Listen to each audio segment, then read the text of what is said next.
правообладатель не установлен, не за кем не числится деп чыгып келген. 99-жылы каза болгон кишини 2019 өлдү кылып жазап, андан прямой наследство жасап, эми аны канчалаган адвокаттарга жертва болуп отурам азыр. Бүт эле мафия экен десем жаңылбайм бул жерде. Менин колума окшоштуруп жазыптыр дагы. Эч кимге эч кандай доом жок деп мени баягы жазыптырмын да, мен өзүм ал жерге жазган эмесмин ал. Жума айына чейин убакыт бериңиз. Мен предусмотрено бүт көтөрөйүн. Жооп бергенге аракет кылабыз. Жооп болот байкес. Переездин маселеси да өлгөн адамда, бирок до сих пор паспорты пенсионный менен до сих пор пенсия алып отур. Ана силерге кандай өлгөнү боюнча эмне кылыш керек, кандай кылыш керек, кандай справка алса болот. 2019 өлгөн дедиңиз, а бирок бияка 2019 өткөн, Бизге врачебный эмелер. Жанагы оформление кылып аткан маалда жасалган да ушул. Кылмыштын козголгондон кийин эми тергөө амалдарын райондук иштер бөлүмүнө берилген, ошолор жүргүздү. Сизби жетекчилик азыр биякта карап аткан? Орун басар сизби? Ошол айымга эмненин негизинде үй катталып берип атат? Наследство менен алып атат да. Наследство качан экен? Наследство Буну 2019 алып келип атат да, мына числосу.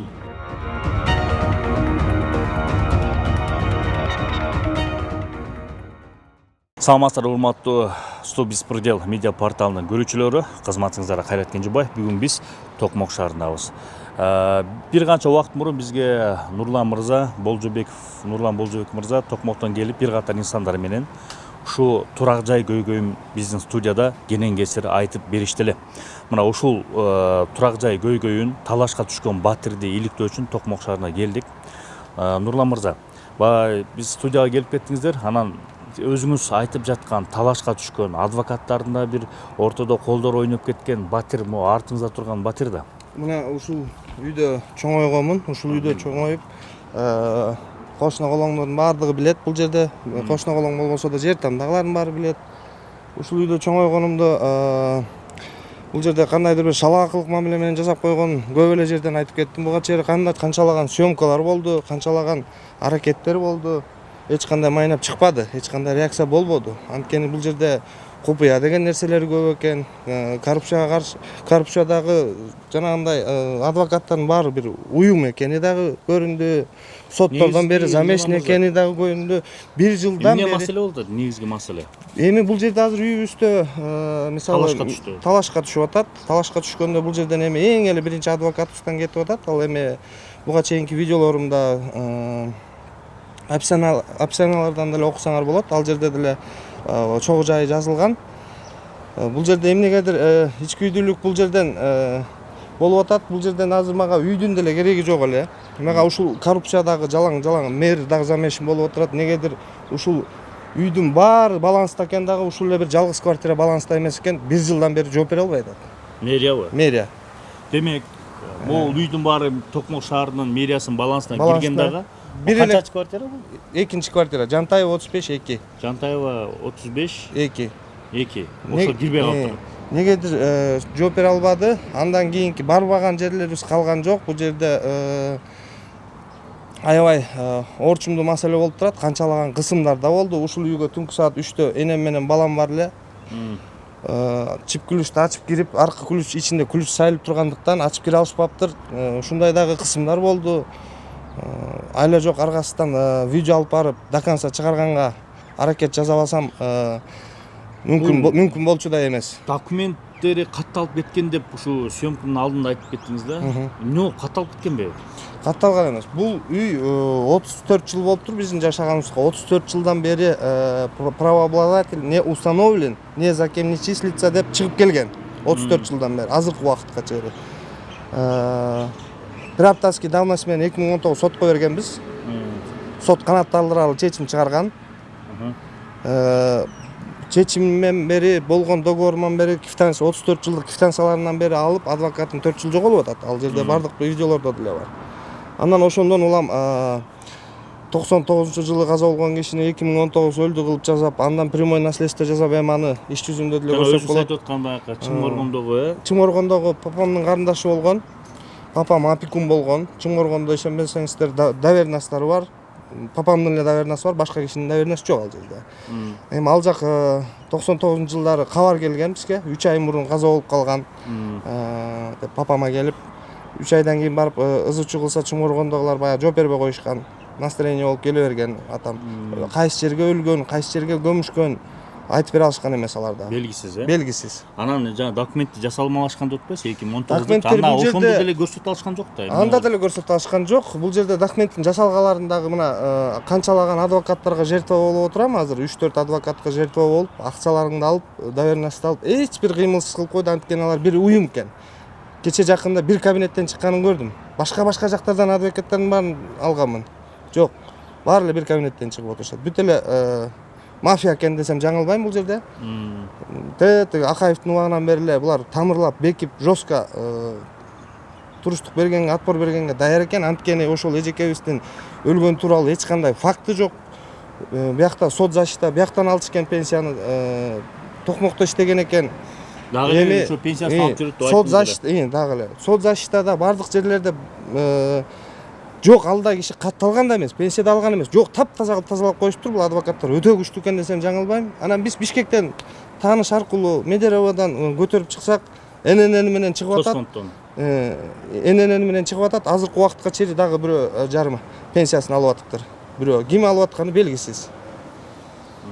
Эми баягы батирге кирип көрсөк жүрүңүз.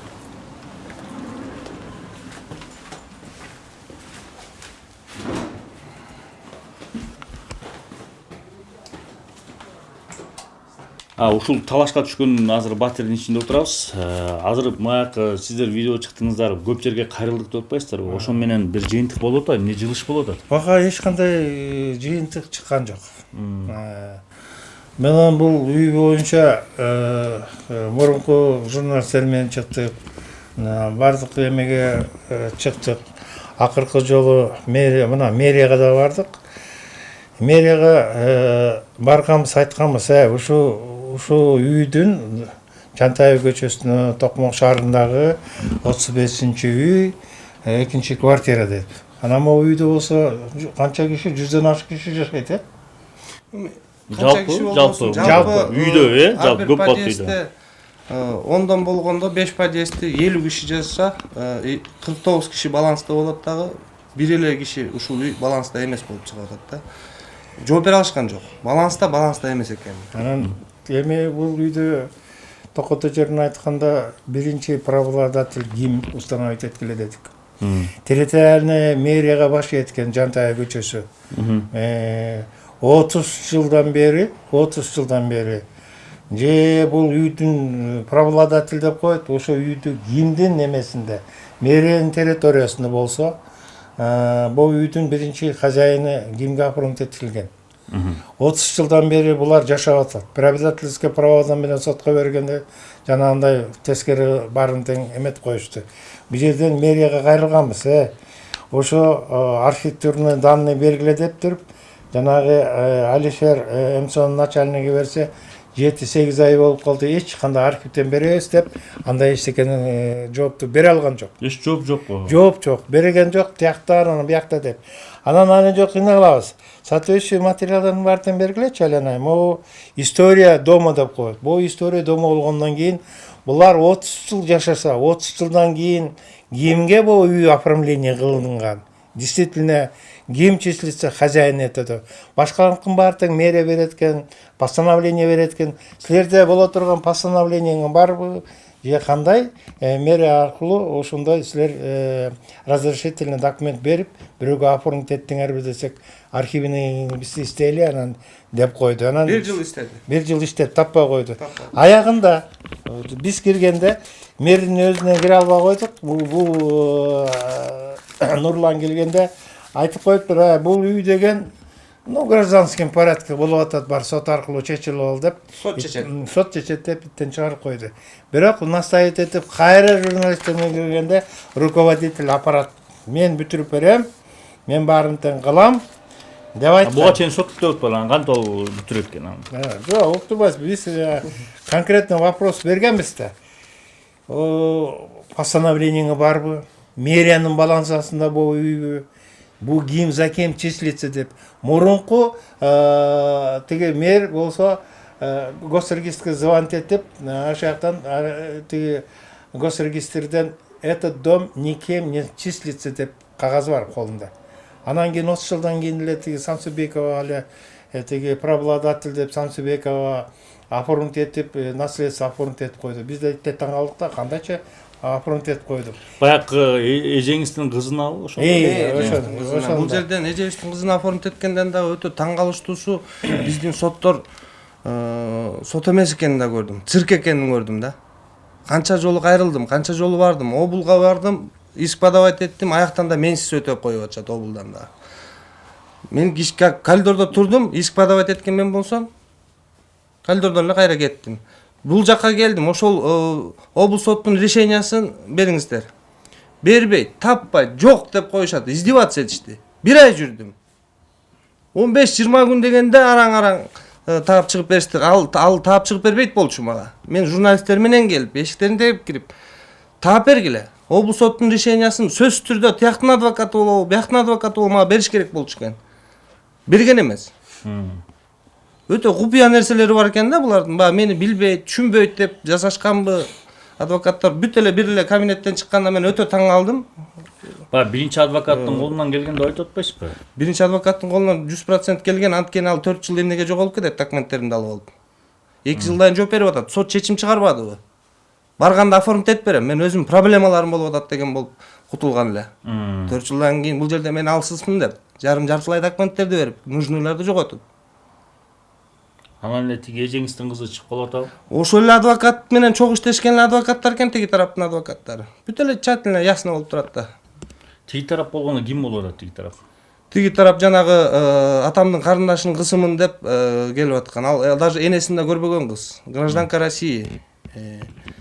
Ал журналисттерге чыккан экен, бул жагы кандай болот десе, Абай Карабаевга. Ал айтыптыр, мыйзам чегинде жооп бересиңер, баланы өтө кыйнап койдуңар десе, мен ал үй мага дарам да кереги жок болчу, адвокат өзү чыккан деп айткан экен. Эмне үчүн уголовный дело козголбойт? Эмне үчүн адвокаттарда ушул убакытка чейин күлүп, мени шылдыңда баары басып жүрүшөт? Өтө таң калыштуу да. А бирок жана биринчи соттун чечими бар деп атпадыңыз беле да? Мисалы, биринчи соттун чечиминин баарын адвокатка баарын берип, бүт бар адвокатыбызда болчу, биздин колубузга негедир бербептир, биз түшүнгөн эмеспиз ал кезде. Өмүрүбүздө биринчи жолу сот менен алышып атсак, сот мынчалык былжык экени мен өтө таң калдым. Өтүнөм, өкүнөм. Шунча коррупция экен, токмок. Чөгүп кеттирбиз коррупцияга. Өтө өкүнөм. Буга чейин билбептирбиз. Анан госрегистрден каттоо болуп кеткенбиз. Эмне болгон? Госрегистр тарап деле эми булар бүт баары вместе болуп атпайбы? Мэрия болуп атса, госрегистр болуп атса, сот болуп атса, баары эле мага ушундай шалаакылык мамиле жасап ачышса, ответтерди бербей ачышса, отписка менен занимать этип атса, прокуратурасынан бери баары эле бир эле уюм болуп чыгып атпайбы акыры? Эмне себептен андай мамиле жасайт мага? Баары эле бир болуп, любой эле биринчи класс балага деле түшүнүктүү болсо керек бул жагы. Мен кошумча айтып кетем, жерде 30 жыл бул жашады действительно.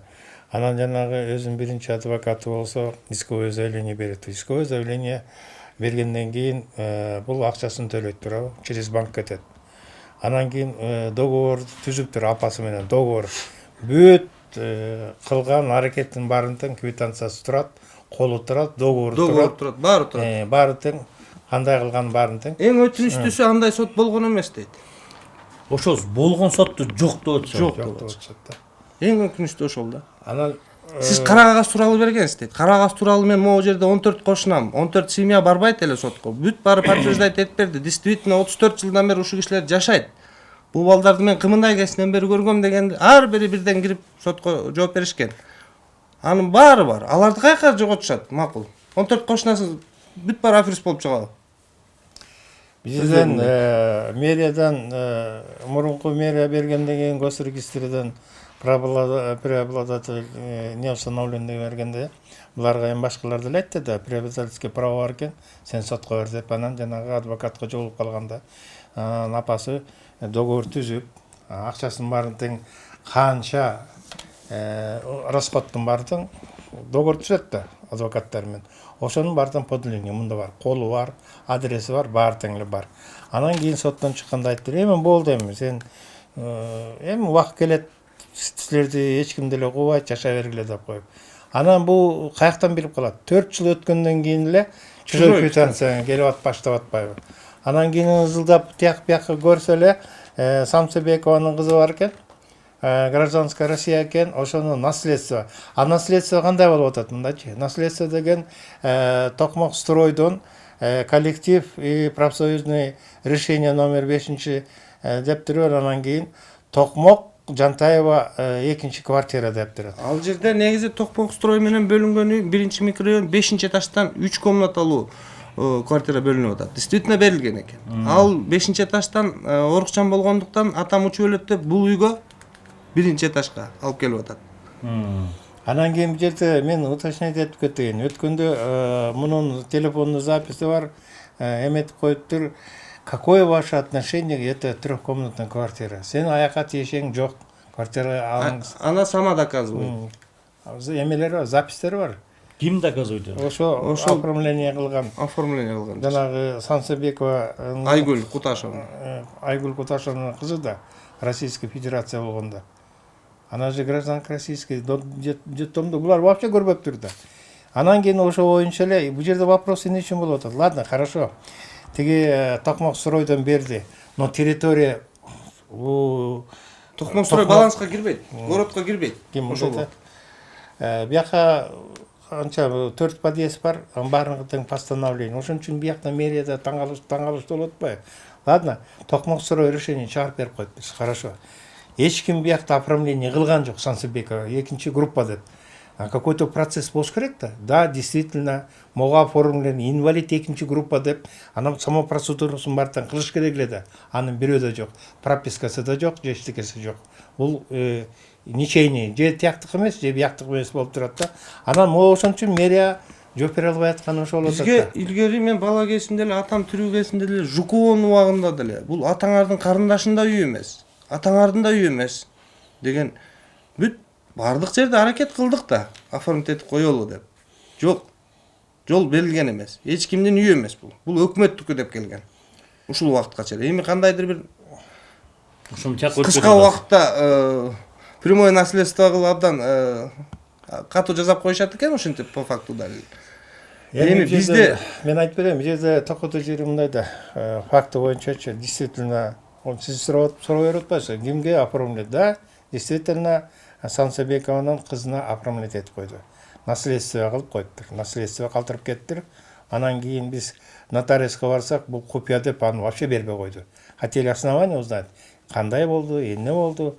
Анан кийин жерде кызыктуусу мындай болуп атат да. Чоңоргонго барганда ана оказывается 2 группа, атасы акыркы жолу жеткизип барыптыр. Неменяемый экен, анан малын тең тектин заключениясы бар.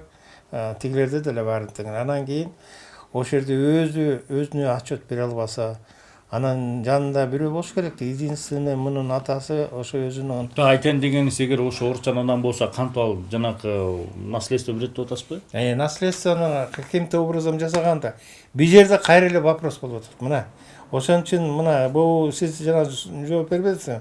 Мэрге бул келгенде это гражданский деп муну акыры иттен узатып койду. Начальник МС болсо архив анан кылам деп эчтеке кылган жок.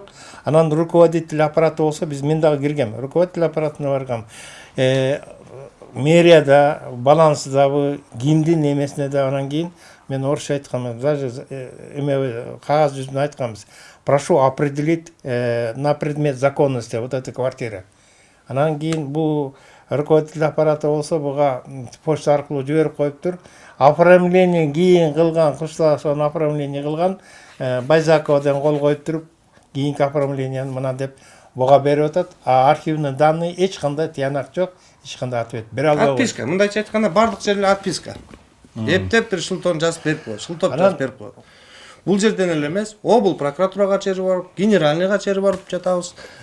эч кандай мындай кылып атасыңар. реакция жок. Мен ойлойм ошол тараптан бери замешим карап бергиле деп атасыңар. бир Ошону квартираны мыйзам айнала. бузган, ошундай ызы чуулар болуп атат, жасалма болуп атат. Ошол тактап ушул чыгарып бергиле, биз билинбей үй катталып кетип атат деп атасыңар да. Ооба. Эч кимге үнүбүз жетпей катталып кетип атат. Биз туруп, мисалы менин колумда документим болгон күндө да ошентип жасап кое турган кишилер бар экен. Ушул эле адвокаттарга мына бул кишинин дагы ошондой жасаган шалаакылык мамилелер. Колунда оригинал документи турса дагы, токтому турса дагы жасап коюшкан экен. Эми бул кишиникин дагы азыр алып барабыз, Кудайым буйруса. Эми бул бияка тиешелүү деле дагы бир нерсени айтып кетем. Районный государственный неме деп коет, госрегистрчи. Анан бул госрегистр кандайча оформление кылды? Вот ошо оформление кылган киши караш керек эле да. Бул Жантайып көчөсүнүн 35-үйдө, 2-квартиранын биринчи хозяин табыш керек, преобладатель эмеси, биринчи хозяин табыш керек.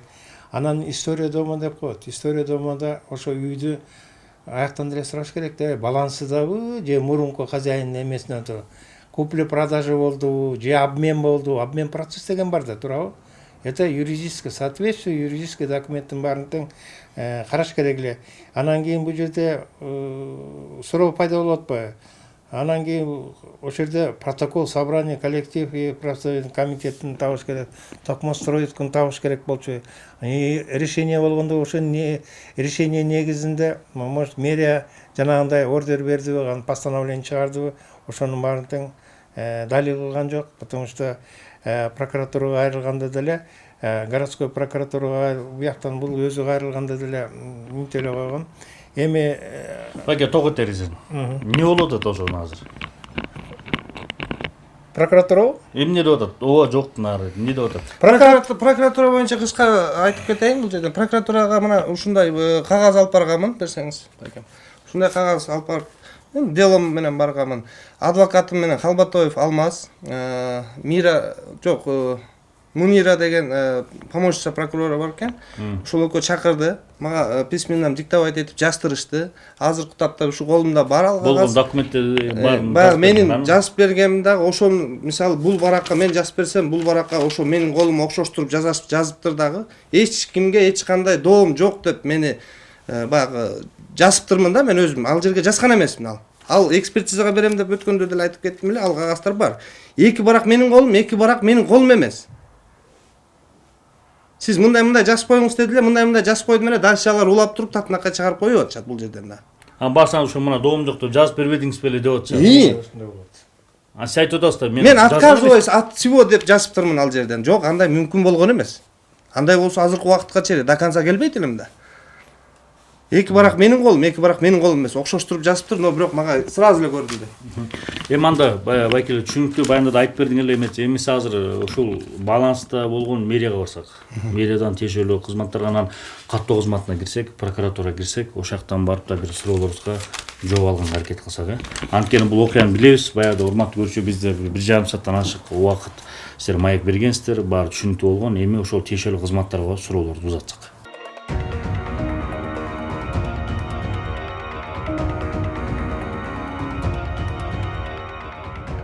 Нүке бул Бишкек Токмо шаарынын мэриясына канча жолу келдиң? Канча жолу каттадың? Канча жолу кайрылдың? Көп эле го, баш жагында көп кайрылдым, баягы баланста состоит, не состоит деп канча жолу келдим буга чейин. Ошол андан кийин жооп күттүк, бир жылдай жооп күттүк аябай. Башында 2-3 жолу келгенмин. 3 жолу? Мындайча айтканда реакция кылышкан жок. Бул гражданский дело, сот чечет дегендер. Салам алейкум. Кайры Кинжибаев, журналист, беспредел. Бул кишинин иши менен келдик эле. Отам. Сөткөндө келгенсең? Ооба. Тиешелүү кызмат өкүлдөрү болсо, ким менен байланышасыз? Азырыңыз. Бир мүнөт сурап берип коеюн, эсиңде бар. Оо. Мен барбы жокпу сурап берейин. Мэр болсо өзү жакшы болот эле. Азыр сурап бер. Сен мырза, бияк Нурлан мырза, бияктын Токмо шаарынын тургуну. Көчө, үй кайсы эле? Жантайып 35, квартира 2, үй боюнча буга чейин көптөн көп кайрылганбыз. Буга чейин мурунку мэрлер болгон. ошондой эле мурунку начальник УМС Алишер Туратбек уулуна да кайрылганбыз. Ага да кайрылганбыз. Кандайдыр бир жыл бою городдо турган үйдү, квартираны баланста эмес экенин жооп бере алышкан жок. Ал бир. Макул ошол эле домдо 50 киши жашаса 49 квартира баланста экен, бир квартира баланста эмес экен. Жооп бере алышкан жок. Канчынчы дом дедиңиз? 35, Жантаева 35 2. 35 квартира 2. Эмнеге баланс болбой калган, эмне себептен, эмнеге жооп бере албай атат? Ошол кантип билебиз? Бул мындай болгон, баланста эмес үчүн жооп бербегендиги деле мага маанилүү болгон. Абдан этажный эле үй? Билегенлер целый дом. Да. Милат. Эми түшүнүктүү эле болгон. Тиги тарап сот отурумдарды өтөп, менсиз сот отурумдарды өтөп, оформить этип, наследство жазап.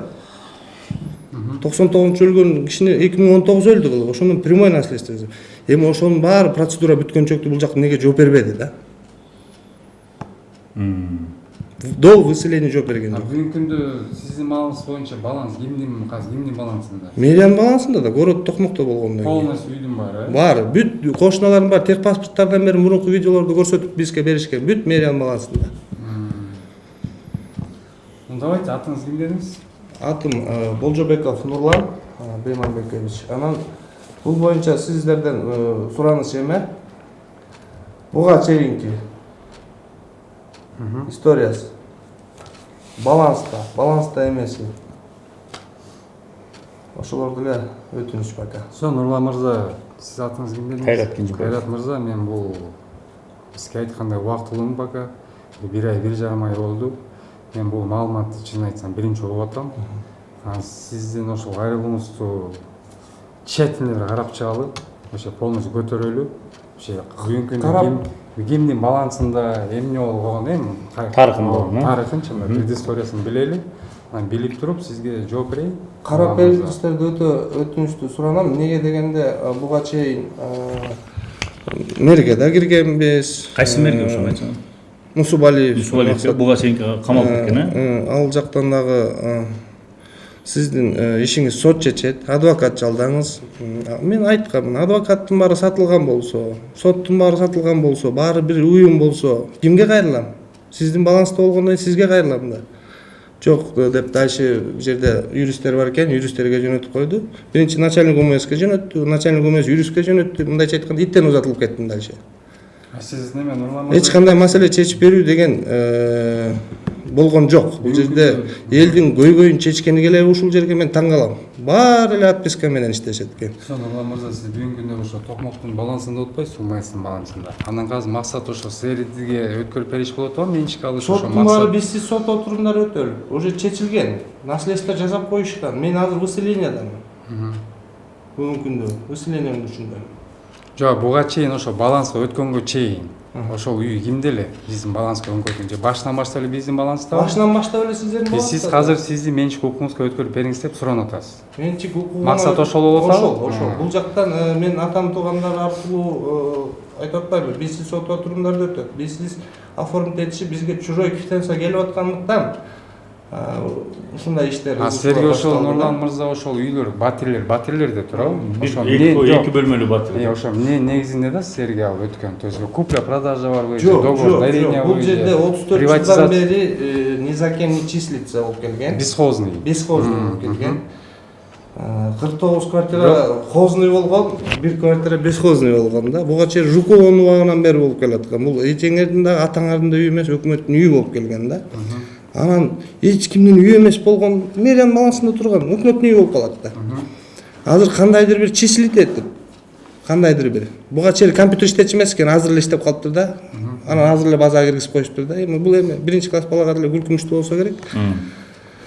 Ар кандай шылтоолор менен чыгып атышат. Госрегистрде ар кандай шылтоо менен жооп берет. Прокуратура отписка менен жооп берет. Анан акыркы могу жылдар эле катталып кетип атабы? Катталып кетип атпайбы, азыр эле катталып кетип атпайбы. Башка бирөөгө катталып кетип атат. 34 жылдан бери мен жашайм ал үйдө.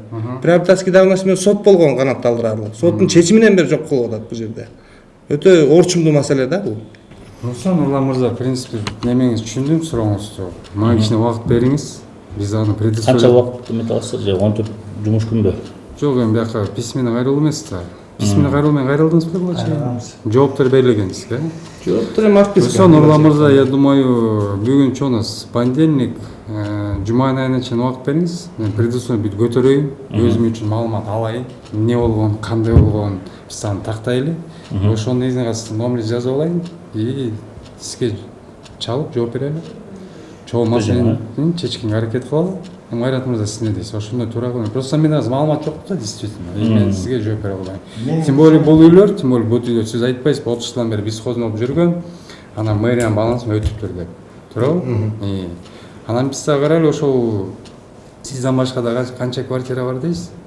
Эми бир подъезд 10 болгондо 5 подъезд 50 болот. 50. Ошонун жаранын бирөө баары тең техпаспорт менен. Бүт техпаспорттар менен видеого. Техпаспорттарда бар да, собственник, мисалы Нурлан деген. Менде жок, менде жок. Азыркы убакытка чейин эч кимдин наамында эмес болчу. Айтып атпаймынбы? Бул жерде приобретательский давность деп соттун чечимин бербей туруп, адвокаттын 4 жыл жок болуп кетип атат. 4 жылдын ичинде бүт баарын бүтүрүп атат, түшүнүп атасызбы? Анан эле мага чужой квитанциялар келип баштады. Получается, маган оформить этип берем деп, башка бирөөгө оформить этип, булар бир чоң мафия экен да, мындайча айтканда. Соттор, адвокаттар өтө жаңы бастан айта алам да анычы. Ушул жерге дагы мэрия эмнеге жооп бере алган жок? Демек сиз өткөн кеткен тарыхы баарын эметип маалымат тактап тургандан жооп бересиздер. Биз иликтеп көрөлү эми кандай болгон, эмне болгон, кимге өткөн эмес, ошону неметип туруп жооп берсек туура болот го деп ойлойм да. Мен бизде азыр маалыматыбыз жок. Эмне болгон маалыматыбыз жок. Биз көтөрөлү вопростун баарын. Туура. Анан буюрса бир жуманын ичинде, ушул жуманын чейин жооп бергенге аракет кылабыз. Жооп болот байкес. Кандай жооп? Жанагы мен кичине дополнение алып кетейинчи. Алишерге ким эле аты? Туратбекович. Алишер Туратбекович. Алишер Туратбековичке письменно бергенбиз. Ал болсо кат жүзүндө берип атат. Мен архивке, тетиги канттагы архивке берем деп жүрөт. Ошол менен 7 ай, 8 ай башчы 10 ай болуп кетти. Анан кийин биз дагы руководитель аппарата атын унутуп атам. Ошого келгенбиз да. Ал эми ал киши деген болсо эме берип атат да.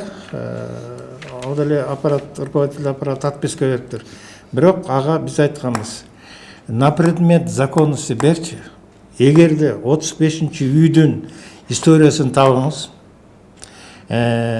Первый приобретатель хозяин ким? Бул да. Анан кийин ошол жердеги 35-чи үйдөгү 5 подъезд болсо, у всех мэриянын балансасы болгондо, насколько я знаю, тиги та сторона болсо Токмак-строй микрорайондон, трехкомнатный квартирада. Она сама еще подтверждает, силер ал үйгө ишиңер кандай ишиңер бар. Я миллионерша деп гражданской Российской Федерации. Ал кишини билбейбиз. Потому что ал кишини кызына оформить эткен киши жанагы ким Сансубекова деген 2-чи группа инвалидность шизофрения деген чымыргынга жатты. 30 жылдан бери булар жашап атышат. Анан кийин баягы ким мэрия кадыр Жалал-Абадта жүргөн мэриянын аты ким эле? Нурлан беле аты ким? Урмат Самаев. Урмат Самаев. Жок, азыр мен айтып берейинчи. Урмат Самаев госрегистрге берет. Разберитесь деп. Госрегистрден берет.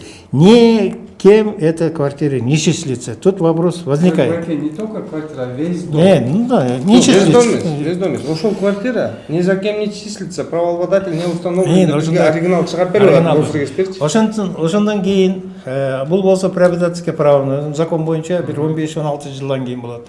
14 киши сотко катышкан, договорду түзүп берген, адвокаттын баардыгын келип бүт баардыгын эметип коюшкан да. Соттун чечими. Техпаспортко чейин канча акча төлөнүп турбайсызбы? Баардыгы жолу бар. Бул жерде мындай болот да. Эми булар караңгы кичине мындай көп эмени билбегенден кийин сот кадимкидей отурум болуп туруп, бүттү на вашу сторону решили деп калган. 4 жылдан кийин караса эле чужой квитанция келип атат да. Нашли эту девушку Россиядан, она, оказывается, наследство адвокаты кылып коюптур. Адвокаттын договору бар. Анан кийин мына бүт госрегистрде оформить этип салып, баардыгын оформить этип салыптыр. Анан ошондон башталып атпайбы бу жерде. Анан руководительге акыркы жолу келгенде руководитель алыптыр. архивтен, конкретный архивтен ответи жок. Мен лично өзүм жазып бергем. Анан кийин болсо Байзакованын тиги колу менен Байзакова болбу. Гос регистр айтасызбы? Ошонун эмеси менен копиясын берип туруп силерге жибердик деп туруп мунун колуна тиги эме кылып отписка кылып коюптур да. Анын бизге эмне кереги бар? Биз муну айттык, 35-үй, 2-чи квартира баланстабы мэриянын же балансында эмеспи? Ага чейин, если бескозный болсо, какое-то решение должно быть, туурабы? Ошол мыйзамдын чегинде. Анан кийин госрегистр оформить эткенде айтат да, силердин профсоюз менен тиги токмок стройдун коллективи менен анан решениясы менен эле Микрорайондо 5-ташты кол менен алып келип туруп эле гостиница Токмок шаарында 1-этажга бекитип коюп атышат да. Ошол үй берилип атса, ошол үй берилди деп, бул үй берилди деп жооп коюп атышат. Проблема болуп атат да. Анан бул жерде мэриянын полномочиясы мындай да. Если ты на территории находится любой дом, любой квартира, это через мэрию кетет. Любой. 1 метр оформление да через мэрию болот. Оформление соответствующие документы через вас оформляются. Ордер берет, постановление берет, анан только оформляется. Анан кийин эле тиги башка жерде Токмок стройдун решениясын, профсоюздун комитетин именно жазып турган ошонун негизинде тиги госрегистр оформить этип атпайбы. И то через 30 жыл жашагандан кийин. Бул жерде эң көйгөйлүүсү дагы Таштанбай эке, бул жерде алардын делосунда мен ал үйдө 34 жыл эмес, bir günde жашабаптырмын. Мен никто экенмин ал жерде. Квартирант дагы эмес экенмин дажычы. Эми ошол жерден эле түшүрүп койсо болот да, жазагандарынчы. Туурабы? Сонун неме, Нурлан Жасагандарын ошол жерден эле жазып алайын. Эгерде процесс обмен болсо, например, мына уклон кылсаңар, Чуй Токмок строй выделяет квартиру. Микрорайондо 5-чи микрорайондон. Там трехкомнатный деп жүрүшөт. Өзү подтверждает, что действительно решение жок деп. Анан эле каким-то образом Токмокко келет и вас поставляет. Токмокко келип, Чуй Токмоктун стройдун решениясы менен эле оформление болуп атат да. Анан бул жерде мэрия, биз билгенден мэрия никаких этих жанагындай постановление, ордер берген жок да. Согласие, разрешительный документ болуш керек да негизи да. Анан бул жерден сложный вопрос болуп атат. Биздин келгене себеби мындай болот. Биринчи мыйзамдуулук кадыркы любой жерде. Анан акыйкаттык. Эми 30 жыл жашаганда приобретательское право, закон бар, гражданский право. Сот өтүптүр. Соттун болсо аны билбейм, аны эми правоохранительный органдар табат го кандай деп. Анан бул жерде 30 жыл жашаса, хорошо, 30 жыл жашаган күндө дагы оформление келгенде деле ченейт да. Соседтер сурайт, ченейт. Сотко жетти эле бул иш. Сотко адвокаттарга азыр бизде копиялар деле жок, анткени мен даже бул жерде мындай болот. Облус сотко иск подавать этем мен ушул иш боюнча. Облус соттон да менсиз каралат. Түшүнүп атасызбы? Токмоктон да каралат. Токмоктон да менсиз каралат. Токмоктон кийин облга кетет. Облга мен иск подавать этем. Эмне деп чыгат? Выселение, мени выселение. Тияка оформить этип, наследство жазылыптыр да бул жерде. Булар мындай да ким. Мен что понятно было айтып коем. Одностороннем порядке решает, оформление кылат, Ошондой до конца кетет. Бүт кылат дагы, анан выселение этет. Бул берип аткан себеби жазат да, эмне үчүн мени выселять этип атат деп жазып аткан ошо да. Ошодон же чечилбей, ушакка чейин уже 1 жыл, 2 жыл болуп кетти, чечилбей атат да. Ошону Все, в принципе, мындай проблема түшүнүктүү. Буга чейин айткандай кичине убакыт бергиле. Биз муну көрөлү, эмне болгон, кандай болгон, вообще мыйзамдуулук жакты отпайсызбы? Ай кандай болгон, мындай бир иликтейли да өзүбүз. Иликтеңиздер. Анан бул жерден жана адвокаттар боюнча да айтып кетсем, бул мэрияга да өтө влиять этет. Мындай иштердин көбүн жазышат экен. Прокурорлор, адвокаттар өтө влиять этет. Ошол жагында тщательно карабасаңар, азыр мен 3-4 адвокатка жертва болуп отурам. Бирөө да иштеген жок. Бир кагаз бетин ачкан жок. Акчаңды алат, доверенность алат. Билгениңди кылып ал деген сөздөр менен жүрүшөт азырчы. Все, Нурлан мырза, я думаю, что муну карап атканда мунун баары неметилет го, анан маалымат даярлагондо мен сизге чалам номериңизге. Анан экөөбүз жолугуп сүйлөшөбүз. сиздин телефонуңузду көрсөтсөңүз. Немеде? Кайрат мырза, чтобы тоже Анан биз биринчи өзүбүзгө билип алалы. Түшүндүк эми. Ооба, чтобы бияка туура маалымат берген. Кандай болгон, эмне болгон. Бул тарыхын көтөрүп жатсаң, тарыхын көтөрөлү. Мунун ээсинен бири жазабыз абдан жакшы болот. Азыр Токмок мэриясына келдик. Токмок мэриясына азыр бул үйдүн тарыхын Жантаева 2:35 батирдин тарыхын иликтеп, бир жуманын ичинде толук маалымат беребиз дешти. Анда күтөбүз. Ал эми азыр болсо мамлекеттик каттоо кызматына барып, кантип катталып кеткени боюнча көрмөкчүбүз. Суроолорду бермекчибиз.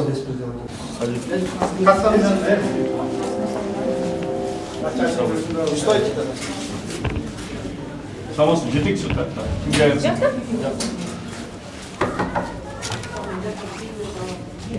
Өзеке саламатсызбы? Байке саламатсызбы.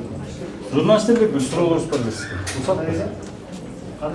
Журналистерге суроолор бар. Ким? Заведующий. Ким деген? Он ким? Кай жакта? Там завет. Переездин маселеси да, өлгөн адамда, бирок до сих пор паспорты, пенсионный менен до сих пор пенсия алып отур. Ана силерге кандай өлгөнү боюнча эмне кылыш керек, кандай кылыш керек, кандай справка алса болот? Пенсиясын 1,5 алып отур. Аны текшерип көрөйүн. Ошону текшерип берсеңиз, анткени ошонун айынан азыр уюлдун квартирасы ошол жака, башка жака катталып кетибиз болот. Ошону. Данныйлар каякта? Данныйларды берсеңиз жана. Качан каза болгон? 1999 каза болгон, бирок башка справкада 2019 каза болгон. Сизде болгон маалымат ушул. Биз Меделевадан көтөрүп чыгып атабыз. Пропискасы бар, паспорты бар. Жакында эле быйыл эле эметкен, 1-2 ай мурун көтөрсө, пенсия дагы эле берилип атат деп чыгып атат да. Азыр мен архивден өтүп. Каяктан каза болгон? Чыңгыр. 2019 каза болгонбу? Базада ошондой жүрөт. Бияктагы, Пропискасы-чы? Азыр болсо актовый записти көтөрөйлү. Ага. Ошондон карап туруп, анан мен көргөздөр алам. Жасалганбы? 2019 жасалган. 99 өлгөн да, бирок бияка 2019 өткөн, Бизге врачебный эмелер Жанагы оформление кылып аткан маалда жасалган да ушул. 19-жылы, Чыңгыргондон өлүп атса, 99-жылы. Даже мүзөсү жок болгон. Азыр эмесин көтөрүп бересиз анда? Азыр архивден көтөрсүң. Архивден көтөрүп коесузбу?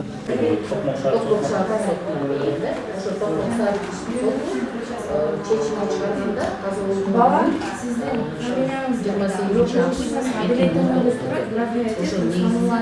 Каякта өлгөнү Значит, он является официальным отцом. Если вы мать одиночка, то тут просто смерть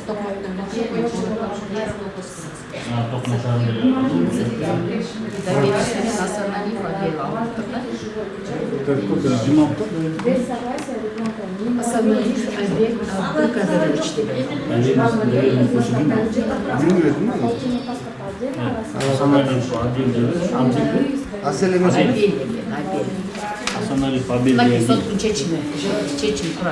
оригинал чечим үчүнө кирген экинчи печать мунундай вот соттун чечиминде кандай жазылса вот ошо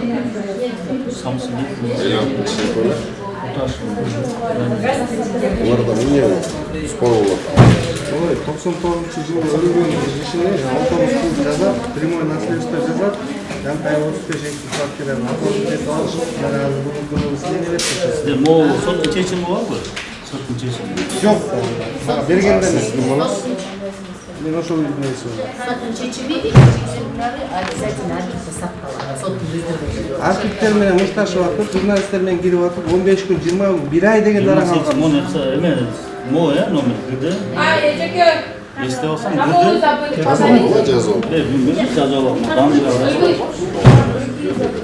Тек копиясын чыгарсак болобу? Сот чечими. Архивде бар да. архивде обязательно сакталат Наверное, алып кеткен. Гражданская.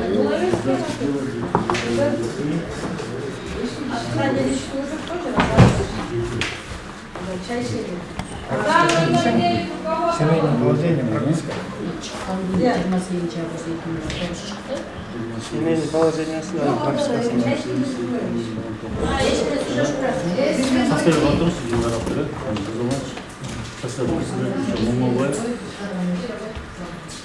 Момобаева,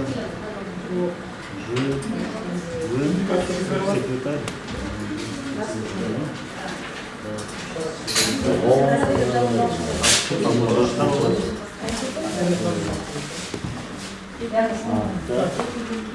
Чечим чыгарган. Могу жазып, атып Судья Монолбаев. Вот üçüncü gezde o ikinci pечати турат.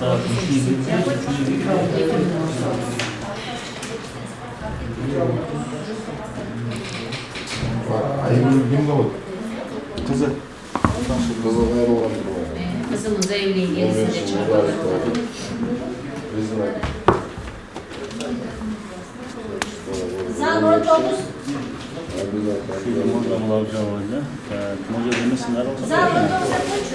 Ne yapıyor?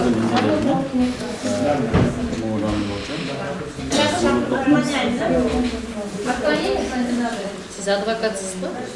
Çekimsiz. Siz advokat запрос берсеңіз запростың негізінде выписка шығарып бересіз да Бул токмок шаарда мафияны силер жакшы түшүнө элесиңер. Бул байке жаңы келиптир. Бул жакта катуу выписка эмес азыр могу кишинин боюнча ушул иш боюнча. Даже соцфонддо, паспорт стол так баардык жерде жок бул киши. Нечеси таптаза. Пенсия да алган эмес даже. Биз Бишкектен көтөрүп чыгып атабыз. Соттун чечими менен жазылды. Соттун чечими деп соттун бар замешаны. Төрт адвокат замешаны. Сак болбосоңуз Мырза мырза, өлкөнү бул. Өлгөн кишини тирилтип алышат.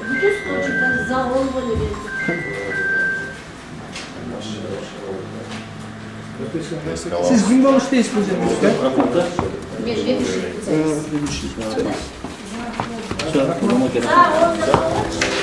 Урматтуу көрүүчүлөр, жаңы эле жарандык каттоо кызматы келип бул маркум эжесинин кандай болгон өлгөн күндөрү справкаларын баарын текшерттик.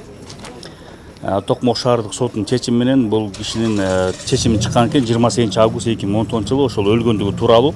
Ошол чечим келип түшкөндөн кийин бияктан катталып өлгөн жерде Токмок шаар деп көрсөтүлүп турат. Ана ошол жерден эле ошол суроо да сизгечи 2010 жылы Токмок шаарында эле өлүп атчы. Анан ушунча жылдан бери эжеңиз Токмокто экенин билген эмессизби? Жок, бул жерде булардын документ боюнча түшүнө болуп атат. Бул жерде 99-жылы каза болуп атат Чыңгоргондо. 3 айдан кийин кабар келип атат атама. Атам барып ызы чыгылып атат Чыңгоргондо. Кайсы жерге көмүлгөн, эмне болгон, эми атабыз да каза болуп калган, биз билбей атабыз ушу тапта. Эми кандайдыр бир 99-жылы каза болгон кишинин мүрзөсү да жок болсо, өлүгү да жок болсо, эч кандай бир эстелиги жок болсо 19 өлдү деп кантип жаза алышат соттун чечими менен өтө таң калыштуу болуп турат азыр. Ушул сот жарандык иш болгон экен 2010 жылы Токмок шаарында ошол негизи суроо жаратып атат да кантип бул кишини өлдү деп жасап коюшту деп ошол барып атат да. Ошол сот кантип чыгарды? Же сөөгү жок болсо, же өлүгү жок болсо, же мүрзөсү жок болсо. Бирок жанакы ИНН боюнча текшерсеңиз азыркы күндө да пенсия алып атат. ИНН боюнча мына ушу Бишкек шаарында Медерево көчөсүнө жанагы соцфондду ошол жактан текшерип атсак ИНН менен ушул 99-жылдан бери 26 жылдан бери пенсиясын 1,5 алып аткан экен. Белгисиз 99 жылы өлүп атат. Пенсиясы азыркы күндө алынып атат. Бирок бияк паспорт столдо келсек, 2010 жылы өлгөн деп соттун чечими бар деп атат. Эми үй кантип катталып кеткени боюнча азыр мамлекеттик каттоо кызматына барсак, бул кантип жасап коюшту же эмне чын деле ошондой бир ошол жака да бир суроо узатсак, Ачпай келди. Саламатсызбы, журналистердик жетекчилик керек. Ким керек? Жетекчилик. Кайрат Кенжебаев. Жетекчилер жок да. Ким бар?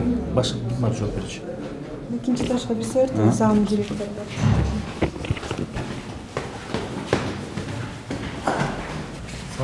Siz bir жетекчилик азыр биякта карап аткан. Орун басар сизби? Бир аз журналисттерге Кайрат Кенжебаев, бир аз сурообуз бар эле. Дегенде эле. Максат мырза, биякты таанысызбы? Тааныйт эле сизди. Баягы Батир маселеси боюнча эле келдик эле да. Эмне болуп катталып кетти эле, ошолорду айтып коесузбу? Кандай болуп катталып, эмне негизинде каттап бердиңиздер эле, ошону айтып коесузбу? Аны мен маалыматым жок азыр. Деланы алып изучать айтпасам азыр. Бул Байжигитов Максат, мен 1-класстан бери окуган классташ балам болот. Азыр жаңы бул жерге зам болуп Пенсиядан баштап чыкты. Эми бул киши менин бала кезимден бери билет, ал үйдө чоңойгон кезимден бери билет, карап чыгып берет го дейм да. Максаттар қанша? Бар жоғын мыйзам жайында қарап шығарып береді. Сіз бір жұмалық уақыттайсыз ба? Қарап шығып па? Жоқ, заң болғанда бір жұма болды. Мұрдатан іштейсіздер? Мұрдатан маматыңыз бар ма? Малматым мұрын жоқ болды. Анан бияққа қачан bir ай болып звонить етіп сұраны сонда білдім да. Bir ай болып. Бирок конкрет эмне болгонун каянан маалымат. Эми конкретно айтканда бул жерден максат мындайда азыр бул жерде аябай эле каша болуп атат. Эмнеге дегенде 99-жылы өлгөн 19-жылы өлдү кылып чыгарып атышат. Андан прямой наследство жазып атышат. Азыр ушул тапта паспорттун столдо дагы деле 19-жылы каза болду болуп чыгып атат. Бул бир. Жок, бирок каза болгон күндө деле мисалы 35-2. Каза болгон күндө делечи, мисалы тууган эжеңиз да, сиз деле билгиңиз келет да кабыр каякта экенин депчи. Анан кабырын билбесе эч ким, каякта өлгөнүн билбесе, анан сот кантип чыгарат? Мүрзөсү жок болсо дагы ошо соттун чечими менен өтө таң калыш атам. Эч кандай свидетелдери жок болсо, эч кандай көрсөтөнү жок болсо, кантип 19 өлдү деп жазап атышат. 99-жылы действительно чыңыргондон өлүп атат. Эми азыр ушул тапта энен менен көтөрүп чыксак, пенсиясын дагы 1,5 алып атыптыр. Паспортун столдо прекращен конкретно ответта берген жок азыр данный момент. Жана айта албайсыз деп койду. Сиздер качан бере аласыздар маалыматты? Азыр саткан так эмечи. Бирлер демеп берейин, не 11-ден өтүп калды, азыр мен деланы алдыртайын. Карайын, анан мен айтып берейин. Анда саат 7-де келесиз, кайра? Түштөн убактыңыздан канчага чейин? Ошол эмеге чейин 1-ге чейин 12-ден 1-ге чейин. 12-ден 1-ге чейин. Анда 1-де келесиз. Сиздин суроо эмне суроосуз? Менде бир суроо. Буякта эме 96-жылы мен Канадада чыккан постановление бар экен. Ошол архивный данные чыгарып берди. 2003-жылы жазалма постановление менен ошо кайненем дейин бажам. Ушундай ситуация. Так эми сайт коюңуз, адресин истоменге. Чоң жарайлы, эме 11 жыл айлык өтүп чоң жарайлы болуп калды азыр. Ошол анан бажам оформить этип алды. Толук адресин айтсаңыз. Кайсы улица байке? Маданият 6-2. Улица Маданият. Ошол историясын казып берчи. Башынан баштап, ким ошо вот кайненем ошого көчүп келгенден Маданият. Бул кишиге 6 жыл, 7 жылдан кийин оригинал документти чыгып калды. Эми Эми булар кандай жасаган? Эмне кылып жасаган? Ошону дагы далилдеп кетсек. Борике алышпай ошондо айылып кетти. Бизге эме регистрация ошолорго айылдарды кыдырыпчы. Анан ошондо мен эшикке чыгып, бул үйдүн техпаспорту бар, мунуку бар деп айткам. Мен көрсөтөйүн алып келишим. Жок, байке, ал техпаспорт жок. Үйлөр кийин ушул эме менен регистрация менен жасап алат деген да. Анан бул киши кайненем өлгөндөн кийин бул айыл өкмөт болуп турду. Булар жазалма постановление чыгартты 2003-жылкы. Ал кезекте эме жок болчу, мэрис начальник болчу да. Эме жок болчу. 2003-жылы компьютер жок болчу, туурабы? Печатный машинаны басчу ал кезекте. Ошол постановление көргөн кишилер бар. Азыр булар жаңы ошо компьютер менен жаза коюп, ошонун оригиналына таппай атышат. Анан мага милицияга барсам деле мунун оригиналы каякта 96-жылкы. Мен оригиналды менден эме сурайын, силер архивден сурагыла, өрдө жазып турбу, архивный данные деп печать турат да. Архивден сурагыла, эмне менден сурайсың? Мен каяктан алгам? Архивден алдык. Силер мага 2003-жылдын оригиналын таап бергиле десем, жооп бербейт милициялар дагы. Прокуратура да жооп бербейт. Архивде эмне экен? Баркен архивде. Архивде каякта мага бербейт алар. Милицияга постановление чыкпады. Мен кошумча баспайынчы. бөлөк берип койду. Токото жерин айтайын. 96-жылы Абдраимова Алмага законно приватизация деп берилген. Анан ошо берилген копиясы турат, главный архиварий заверил деп и бирдеме деп турат. Туурабы? 2000 жазып алсаң, Абдраимова Алма. Абдраимова, Абдраимова Алма. Абдраимова Алма. Ошого 96-жылы эме берген. Закон о приватизации деп решение чыгарып берген, Сакен агайдын чечими турат. Анан кийин 2011-жылы ал өлгөндөн кийин, мына Мамыкулов деле бар, ал өлгөндөн кийин каким-то образом мунун базасын оформить коюп 23-жылы менен системная 17 системная регистрация деп коюлган. И это постановление, вот это постановление Нуркулбановдун аты менен кылган областный прокуратурадан. Ошо жанагы биринчи постановление в силе, ошону 7 жылдан кийин табын алып, понимаешь? Анан кийин бул жерде в данное время прокуратура иш козгогон. Силерге да келет болуш керек. Ошондой болуп атат да. Ошону анан кийин бул жерде Абдраимов Алман болсо тиги ответ секретарь ошол жерде иштегендер бар тең эле подделка документ кылып коюптур. Анан кийин өлгөн кишини күйөө баласы деле барып бирөөнүн фамилия эмесин ала албайт да. Вот эта историясын табыра элечи ошону. 2011 жылы каза болду. 2096-дан баштап 2011 жылга чейин действительно ошол жакта жашагандар. Анан кандайча эле глава семьи деп туруп башка фамилияны жазып коюптур. Күйөө баласынын фамилиясын жазып коюптур. Анан оформлениеге када по вновь отказным обстоятельствам. Бул вопрос боюнча да каралабыз. Ошону на заметке возьми, потому что Муктардын кызы да иштеп кеткен, Умсунай. Умсунайчы айткан, бул эжеси болот, бул сиңдиси болот. Эжеси каза болуп калды. Өкөтүң мына, өкөтүң мага жеси болот деп подтверждать этет. Вес айып подтверждать этет. Сен тиги жестеңген өйдө подтверждать этет атан. Бар тең билет. Анан орто жолдон эле бул бирөөнүн эле жана тиги имуществону алып алган болбойт. Бул бир вопрос. Экинчи вопрос.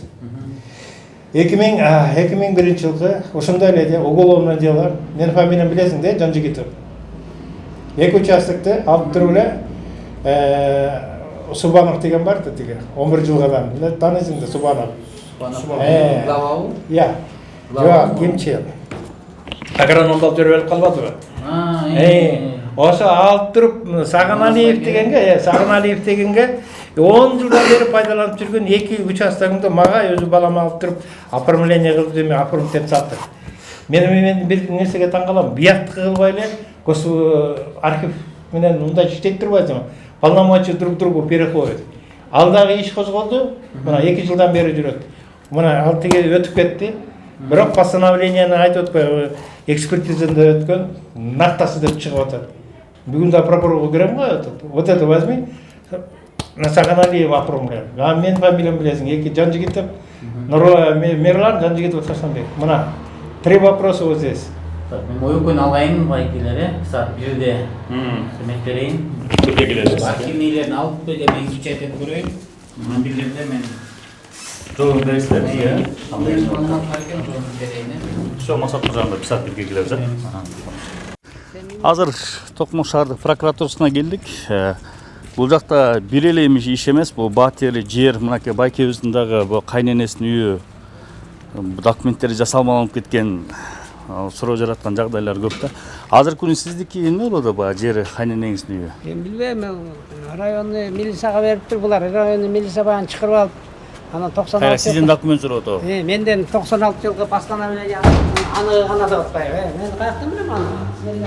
Аны өзүлөр катышалар дедим. 10 күндүн ичинде ответ бере турган деген нерсе система иштебейт. 10 күн эмес, 1 жылдан кийин деле бербей коет. 1 жылдап делеби? Жылдап деле көрүп атпайсыздарбы? Азыр дагы жакшы, мына урматтуу Канчыбек Кыршаевичтер президентибиз дагы закон бекиттиптир. Мурда закон боюнча 14 күнүн ичинде жооп бериш керек эле деген ал сөздөр не существует Токмок шаарында? Иштебейт. Госоргандар иштебейт. 5 жыл деле жүрсөң жүрө берчү дейсиң да. Каяктагы 10 күн. Азыр 10 күндөн штраф төлөмөй кылып, мыйзам жакшы каралып аттыр. Бизге 10 күн эмес, бул жерде 2 жылдап жүрөбүз. Биз үчүндө келгенбиз, кемпирим экөөбүз чыгарып. Ошондо мен маалымат алды, мына ошого чейин эчтеге жок. Мен айткам, мына текшертпеле. 10 күндүн ичинде жооп берсе, 22 күн өтүп. Мыйзам. Эменде оригиналын менден сурап атпай кайра 96. Анан тигин оригиналын таап берип десем, 2003-түн оригиналын таап берип десем, аны унчукпайт анда. Бул кишилердин иши менен келдик эле. Жыл бою канча жылдан бери иштеп атат, милиция, прокуратура иштеп атат дейт. Ошо таанытылмай кетти. Ошо боюнча кеңсасга отурабыз. Отурабыз. Майга сиздики. Иш козголдук деп айткансыңар. Бардык 3-августта чыгырды, кемпирим экөөбүз барсак, маалымат алды анан. 96 жылкы постановление силер кайдан алдыңар дейт. Анан жазылып турабы, аягына каяктан алган жазылып турат, печать турабыз эми. Сен оригинал каяктан. Мен каяктан билем. 2003-жылкы мага таап бергиле оригинал десем унчукпайт. Шашпай туруңуз. Сиздин арызыңыз боюнча канча жылдан бери сиз болсо кайрылып, эч кандай чара көрбөй аткан туурабы? Мына сиз акыркы жолу келгенде мен тергөөчүнү чакырып, орун басарымды чакырып айтканмын, ошол боюнча диктаттык менен текшерип, эми акыркы чечим кабыл алгыла деп. Алар окуп чыгып, анан мага айтышты, кылмыш ишин козгодук.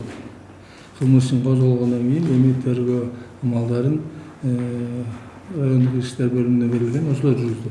Сизден эсли бир документти сураса, бул каяктан эмети, сиз болсо каяктан сизде пайда болгонун түшүндүрүп беришиңиз керек. Анан эсли оригинал керек болсо, сиз айтыңыз. Оригинал болсо, менде жок. Калганда сиз тиги жактан, бул жактан запрос кылып алыңыз деп. Ошол болду. Анан башкасын тергөө жок, эми сиз кылбай атса кайрылыңыз. Алар кылбаса бизге кайрылыңыз. Жок, ошо. Жок, сиз эми кагаз түрүндө аларга биринчи кайрылып коюңуз дейм. Могу жерге сиз эсли күмөн болуп атсаңыз, эмне себептен кимдин колу экенинчи?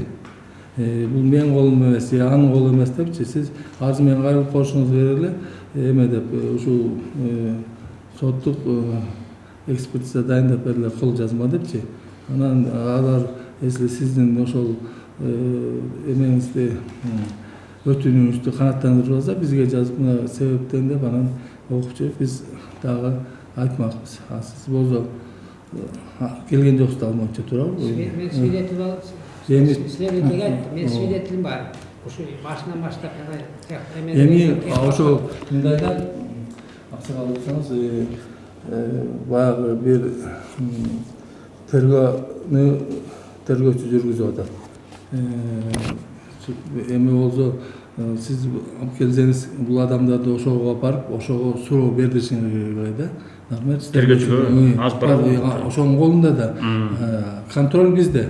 Анан бул аксакал болсо муну аткарбайт деп келсе, бизге келип айтып, анан биз кылбай койсок, анда бөлөкчөлөр да. Сиздер тапшырма бергенсиздер да буга чейин келгенде. Буга чейин эми баягы ошол кылмыш жолуна, то есть кылмыш козгоон баштарды токтомун жокко чыгарып берип, анан кийин көрсөтмөлөрдү берип, ноолорду аткарып, ушунун негизинде анан баягы акыркы чечим кабыл алгыла деп бергенбиз. Анан ошон үчүн алар иш козгогон.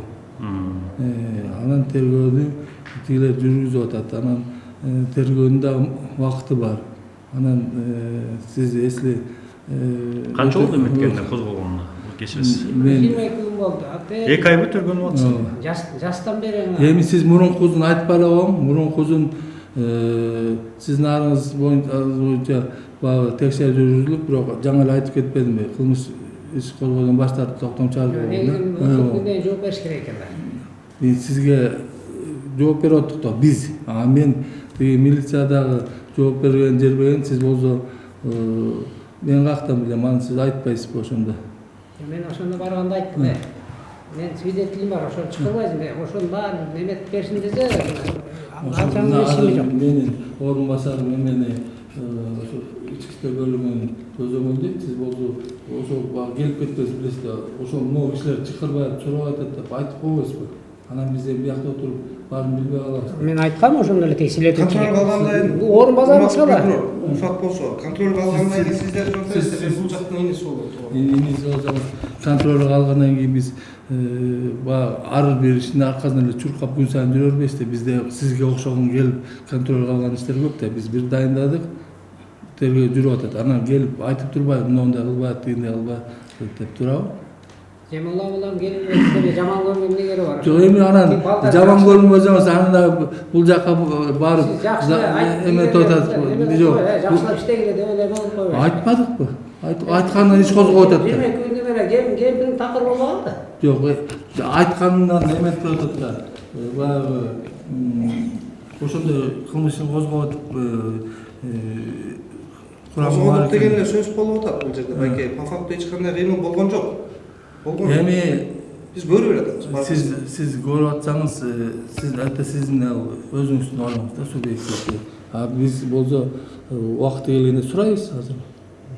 Убактысы 2 айда жүргөн, э? Yok. Канча убакыт ойнойт негизи? Vakti gelgende, может erten bir bir ay ötkөндөн ne, bir ay öttü, hamne işlerdi бүтүрдүм, ana alып kelçi dep kılmışını okuyuz. Anан ошол жерде эмне жумушту кылынган саат көрүнүп калат да. Bu Аксакал айткандай, 2-3 эле кишини чакырып сурады, башка эмет берсе, биз дагы суроо беребиз да. Bir ayın içinde kılgan ошол деп.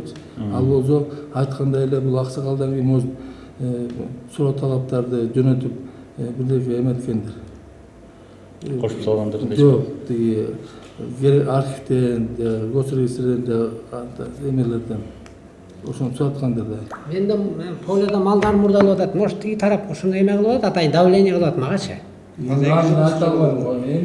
Кандай ошо ат жазгандан баштап? Аркандалып турган жерден эле мына Аркандалып турган жерден тазырман. Onun içinde жок. 2 жылдын.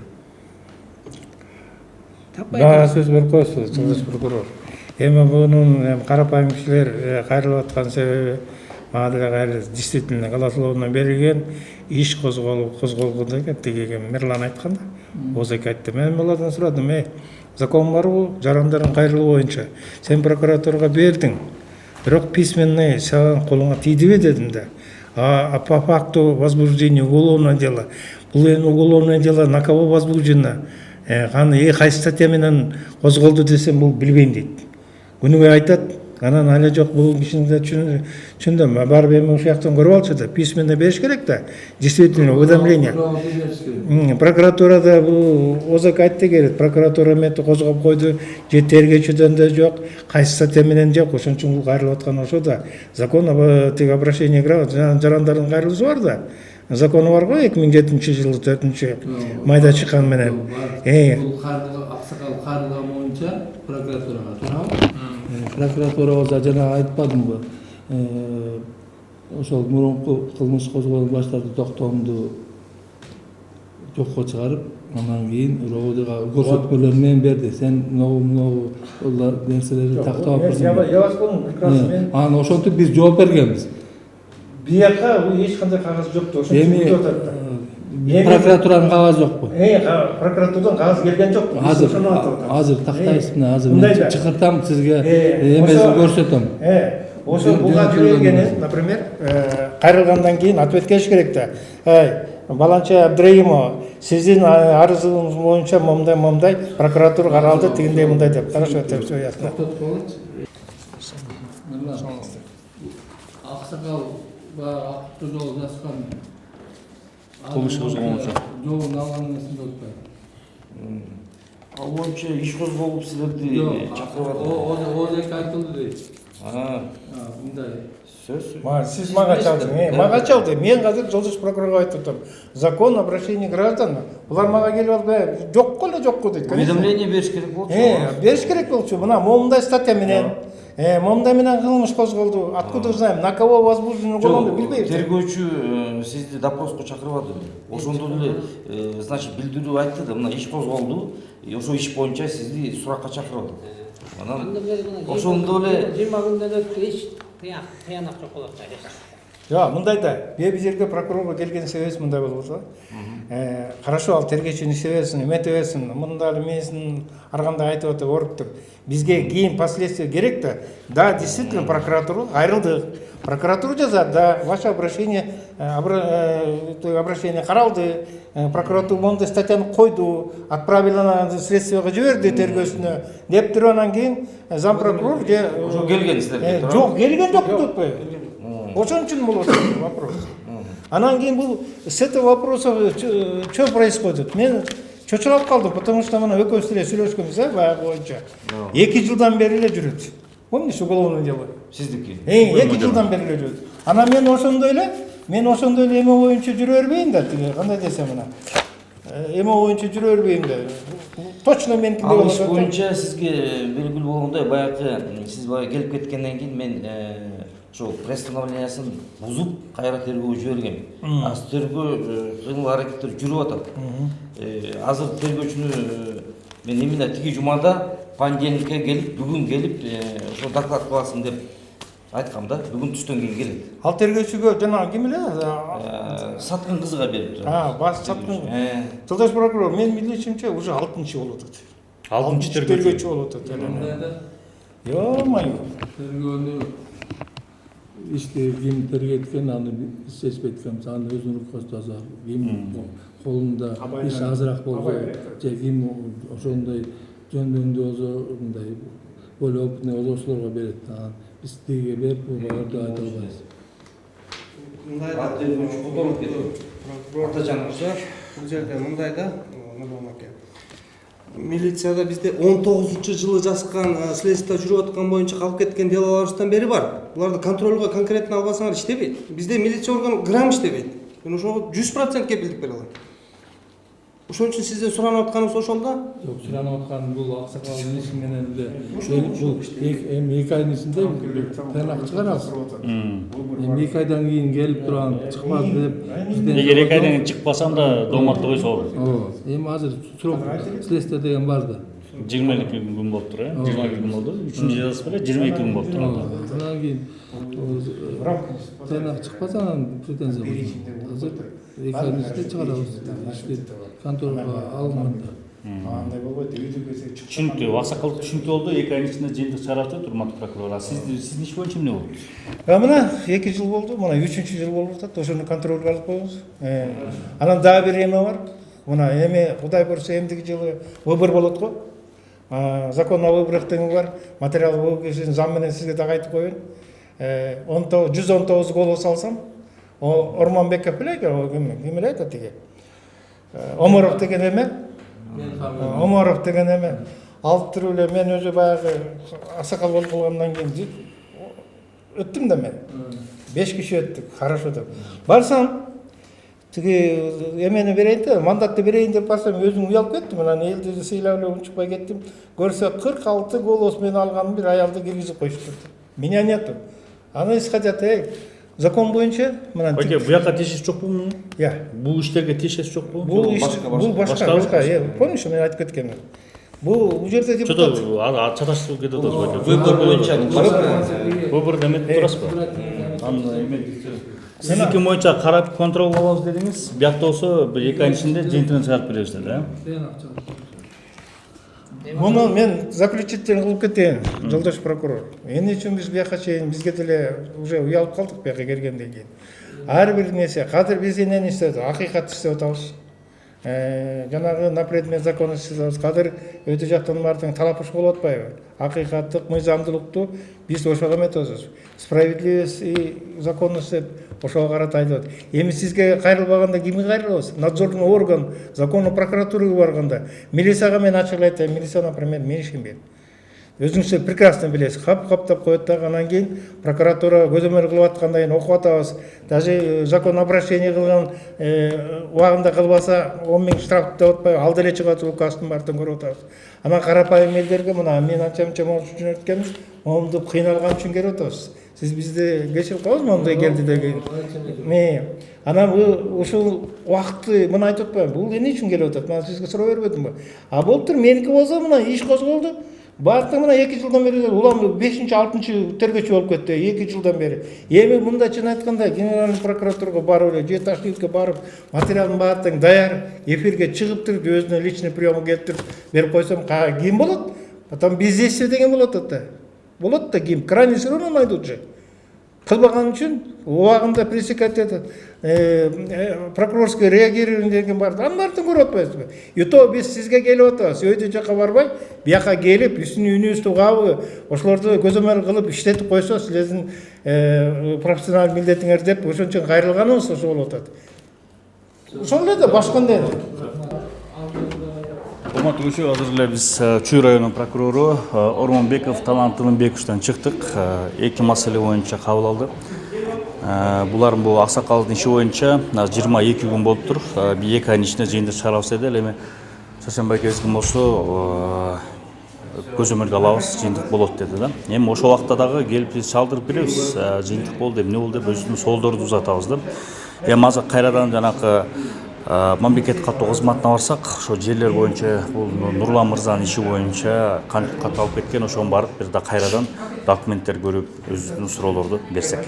Бул кайсы бул квартираныкыбы? Бул квартираныкы 2019 жаңы техпаспорт чийилиптир. Чийилгенде анан могу деген мурунку техпаспорт экен. Бул 93-жылкы техпаспорту бар экен. Самсыбекова Насихат ал ким? Ошол жакка конгонбуз. Ошол матушка. Так, бул справка алыптыр. Так, выписка алыптыр 2015 дейт. Так, бул выпискада жок, аякта эчтеке жок экен. Так, мен выпискада правообладатель установлен экен. Бул кайсы жылы 2015-те. 2015-те эч ким жок, эси жок деп атат да.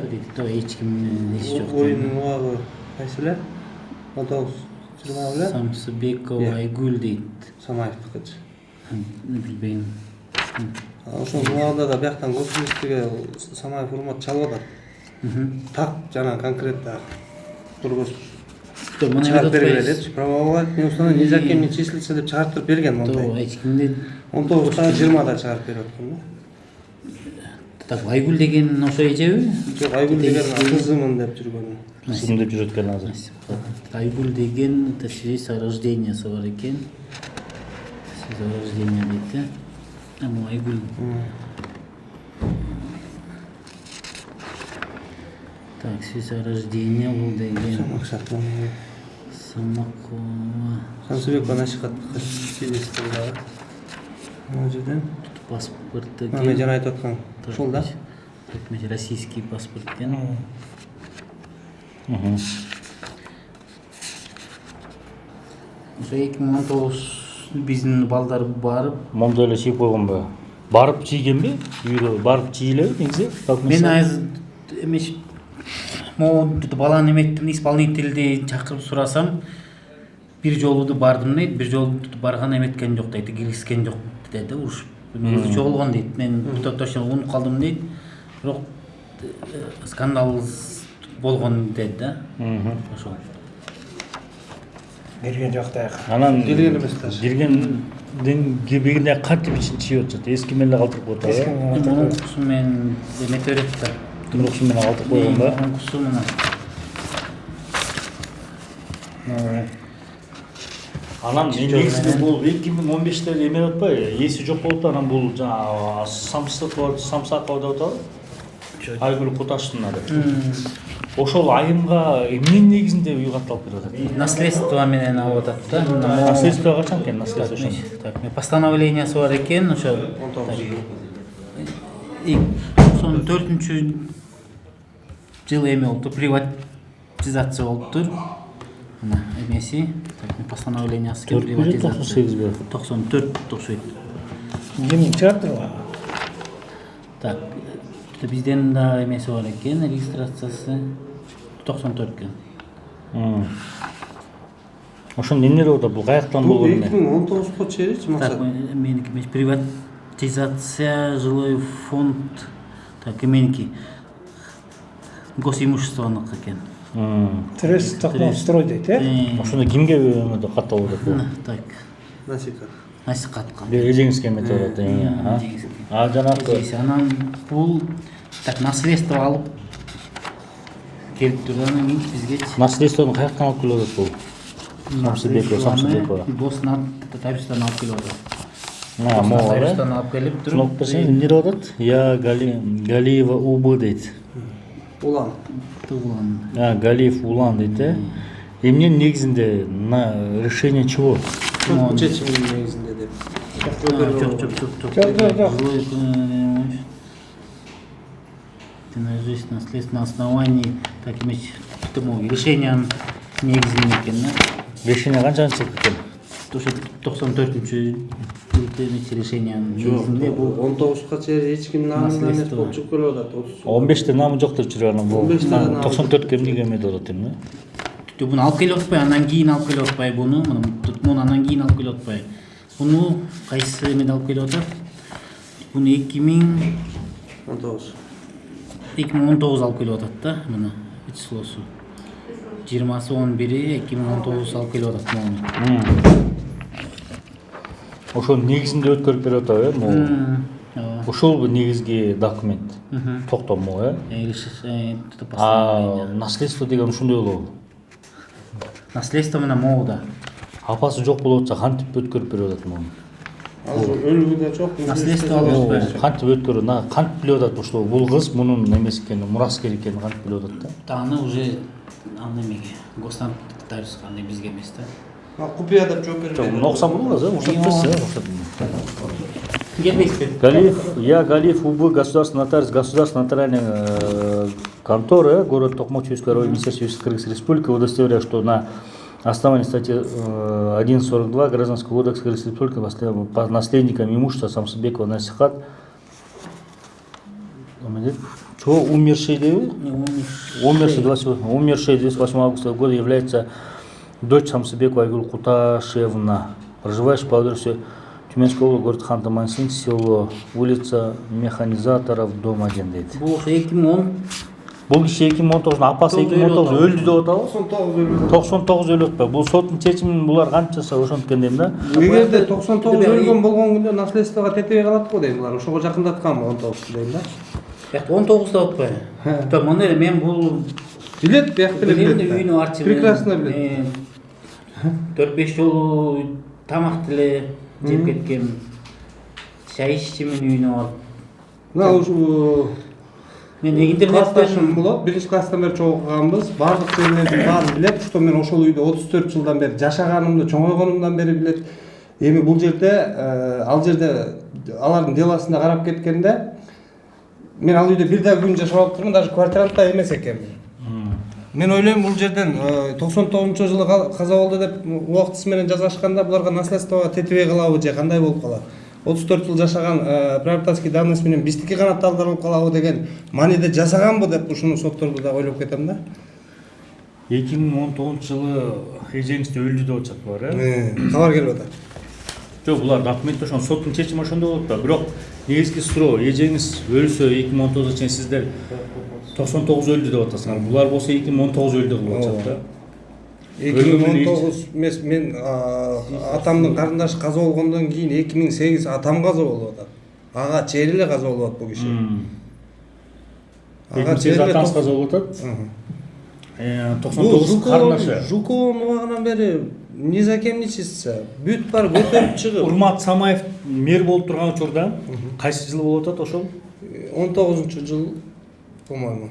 Ошондо чалдырткан бияка, Госрегистриге чалдыртып, так жана мындай туура маалымат бергиле деген, бул жактан так туура маалымат берген, жанагындай кызыл печати менен правообладатель кагаз менен берген. Не установлен, не за кем не числится деп. 2019 жылы. 2019. А бул жерде числится турат. 94 жылы. болот, андан кийин числится. Андан кийин числится. Решениени алып келгенден кийин эме болот байбы. Жок, решениясы 94-жылкы болот кой даже. 94-жылкы решениясы эмне 30 жылда 35 жылдан бери чыккан эмес. Ошол 30-34 жылдан бери колубузга эмнеге тийген эмес. Ошол да вопрос. Издеп көрдүңөр беле ошол? Издеп көрүп, мына максат эсиңде барбы? Гүлнөр бар кездечи. Издеп адвокат залда аракет кылып көргөнбүз, эч ким эмес. Жок, эч кимдин үйү эмес болуп чыккан. А бул каяктан чыгып калды ана? Таң алыштуу маселе. А кызы кайдан бул апасынын өлүп квартира калганын? Апасын кызы көргөн дагы эмес. Апасы 84-жылы кичине орус кармай элек кезде ушул жакта бир өзбек улутунда, уйгур улутунда турмушка чыгат Токмоктон. А кишиге төрөп, кыз төрөп бергенден кийин орусу кармайт бир эме же 2 жолу. Анан чыңгыроонго жатып калат. А кишиге да кыз керек эмес болот. Дегдомго өткөрүп салат. Дегдомдо чоңойот, анан кийин канча жыл мурундан бери эле ошо гражданка Россия экен. Ал кыз боюнча да маалыматтарыбыз бар. Мурунку журналисттерге дагы чыгып ар кандай аракеттер жасашып туралар деле, адвокаттар да чыккан экен. Кысымдардан болуп тураларга бир эң биринчи адвокатыбызды вообще эле кысым жасап, эми келсеңиздер башкача сүйлөшөбүз деп койгон. Ал кишиги биз жалдаган боюнча калганбыз. Андан кийинкиге да ошондой маселелер болуп кеткен. Сиз өзүңүз көрдүңүз, сүйлөшүп көрдүңүз, эмне болду? Телефон чалдыңыз балбы? Мен ал менен сүйлөшсөм, сени дейт 34 жыл жашаган, даже жашагандыгың үчүн дейт, сени 34 жыл квартирант катары, как квартиранткында төлөтүп кое алам мен сени деп угроза жасаган албыз. Мен ал киши менен сүйлөшө алган жокмун.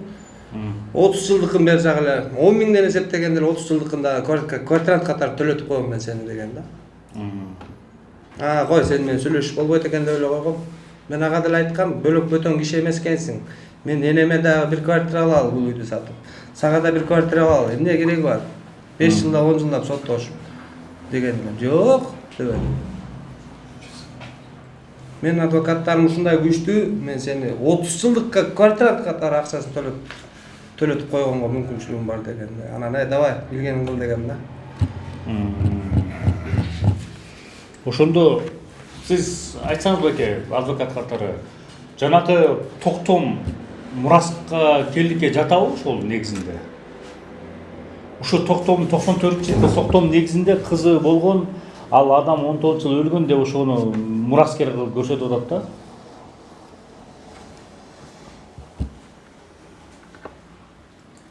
Ал кишинин азыр мүрзөсү жок болсо, күмбөсү, көрүстөнү эч нерсеси жок болсо, кандай дайын жок да? Дайын жок. Түп орду менен жок. Эчтеке. Аны каяктан табат 2019 жыл өлгөн деп? Ким чыгарып атат муну?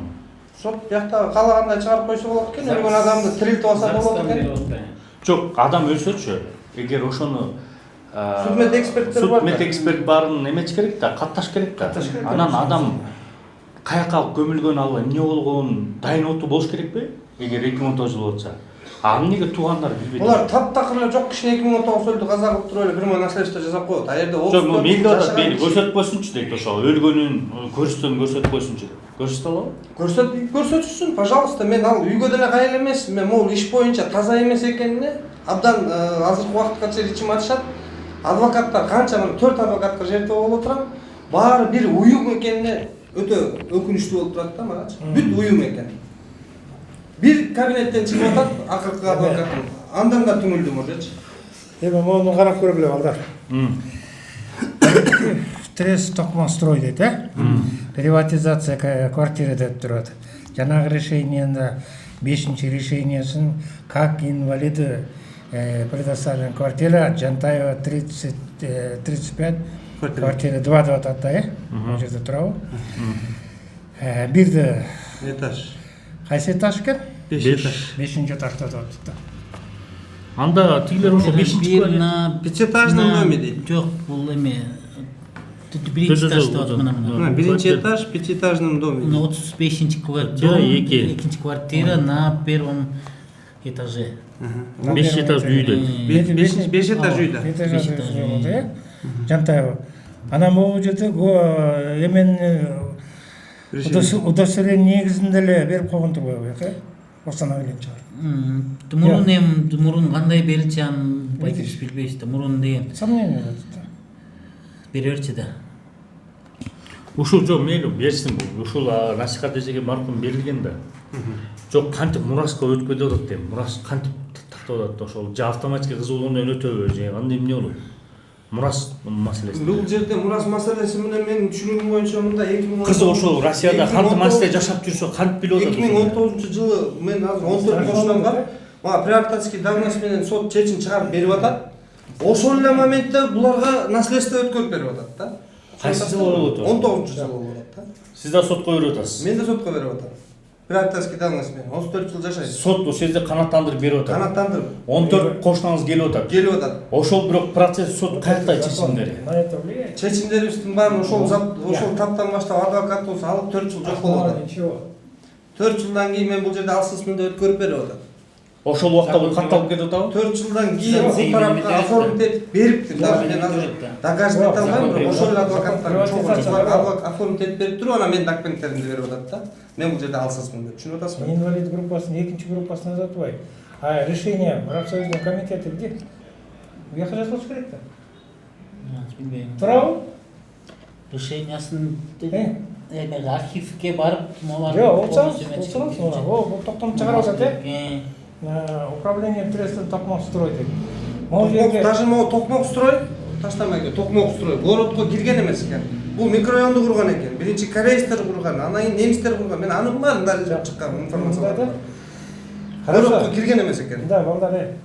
Ол жерге мына постановление шығарып атканда, постановление могу жерге жазыш керек да. На основании решения профсоюзного комитета, номер решения, основание алат да, и трудового коллектива жазылыш керек да, турабы, как инвалидов второй группы деп. Здесь не написано, просто экинчи группада эле коюптур. Ал бул бир так. Инвалид болгондо буларга наследство өтпөй калмак да, ошон үчүн жасалган да. Управляющий эне дейт, Токмок-стройдук го мына. Кудайбердиев. Здесь вопрос стоит. А там написано город Токмок, Жантаева Дотпай. Жантаева, вот здесь вопрос. Шаардыкын кантип бул эме өзгөрүп көрүп кой дейсизби? Мейлі байка эми мондай да. Мэрияга катталыш керек да. 94-жылы ким бар, ким жок, буга берип атпайбы. Анан кийинкисин жок, наследствоны эметпейсизби? Жок, кылсаң, мына бул жерде башынан аягына чейин таза эмес болуп атпайбы максат. Могу деле туура эмес. Могу деле жазышкан. Токмок коллектив Токмок-строй берип атат, хорошо, э? Бул архивден эмет жок, ошоңуз көрүш керек да, архивде барбы? Бул биринчи архивде Тут муну эмет албайсызбы, архивде барбы? Мунун баары менде бар. Бул бар. Кем архивде? Жок, архивден эч кандай эч ким бере албайт экен. Булар мага полный жолумду баарын тосуп койгон себеби эң биринчи очередде өздөрүн оформить этип, наследство кылып жазап, оформить этип туруп, анан мага чужой квитанциялар келип, анан маселелер келип атат. Ал эмненин негизинде баарына эле түшүнүктүү. Мен эч жака доступ жок экен. Анткени хозяин өзү келип архивди каратканга укугу бар экен, башка кишинин эч кандай укугу жок экен. Булар анын баарын заранее билген да. Заранее билген. Анын баарын каттап бүтүп туруп анан берип койгон. Аттап бүтүп туруп анан берип койгон.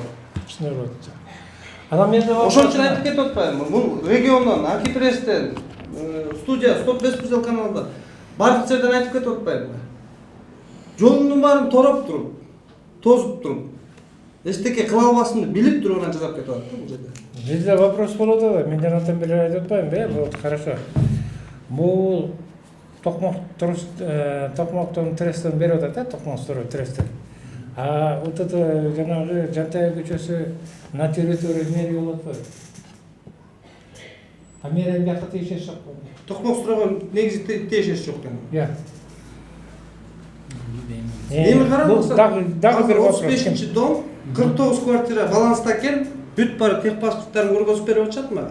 Менин квартирам баланста эмес экен, 1 жылдан бери мэрия жооп бере албай атат. А ей выдали, в чем стоит? Бугачы, выдали биринчи микрорайондон 5-чи этаждан берилген деп аткан. Тиги доказывать этет, сен ал 3 комнатанын тежең жок деп. 5-чи этаждан 3 комнатный квартира. Эгерде биякта ал туура, Токмок-строй курган.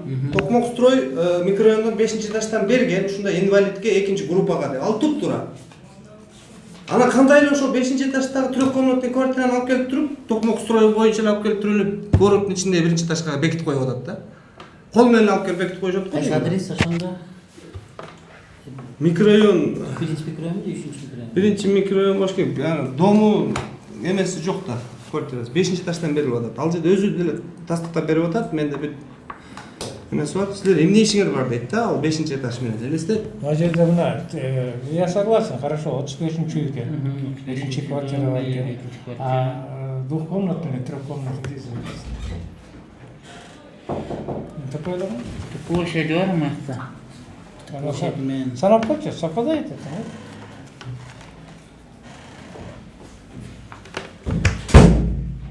Жок, түшүнүктүү болду го дейм. 47-60 экен. Эми негизги суроо мураскер кантип өткөн, анан адамдын өлгөнү тууралуу. Ошо да. Ошол жок. Бул жактан бизде Токмоктун соттору адамды өлтүрүп деле койсо болот, тирилтип деле койсо болот. Бул жерде мен канча сот отурумдарга катыштым. Беспредел. Полный беспредел. Мага ушул урматтуу Камчыбек Кызышаевич ГКМдин балдарынан кошуп берчү болсо мен булар мүлкүлөрүнөн бери казып. Болгон деп бытчысын чыгарат элем. Уже мага баары бир болуп калды бул жерде. 48 экен. Уже канчалаган кысымдар болду. Мен азыр өлүмдөн да коркпойм. До конца барам бул жерде. Ошол жерде бияктан урматтуу көрүүчүлөр, мынакей биз азыр бул документтерди көрдүк, бирок баягы 94 жылкы деп атат. 2019га чейин Урмат Самаев мэр болуп турган кезде эч ким бул үйдүн ээси жок болгон экен да, батирдин. Жана кайра 19да 94 жылы токтомдор пайда болуптур. Кантип мүлк өтүп кеткен. Ошол негиздер анан адамды 2019 жылы 28 августта өлгөн кылып атышат да. А бирок жакын туугандардын айтымында 99 жылы Чыңгыргондун ооруканасына каза болгон дейт. Ошону дейип кайгырып жүрүп атасы дагы 2008 жылы өтүп кеткен экен. Жападан жалгыз ошол оорукчан эжесинин багар көрөрү ушу сиздин атаңыз болгон, э? Ооба. Анан эми буякта туугандардын баарына суроосу да 2099 жылы өлгөн адамды кантип 2019 жылы өлгөн кылып атат? Муну Токмок шаардык сот ошондой чечим чыгарып атат. Чечимин дагы көрдүк биз. Муну жогорку соттон сурайт элек да. Ошол эгер алар айта турган болсо бир нерсе таяныш керек да. Токмок шаарында өлгөн дейт. Токмок шаарында өлсө адамдын баягы сөөгү болот. Аны каяка жашырды, каяка gömүштү. Туугандары али күнчө адам каяка göмүлгөнүн, жоксо ошол өлгөн тууралуу бир сүрөттөрүн же бир нерсенин далилдерин көргөн эмес да. Жок да далилдер. Далилдер эч кандай жок. Андан кийин мен барганымда ал убакта кайсыл жерге gömүлгөн, кайсыл жакка gömүлгөн биз точно азыр тактай албайбыз. Карап беребиз дешкен. Кийин кандайдыр бир 190 градуска бурулуп туруп,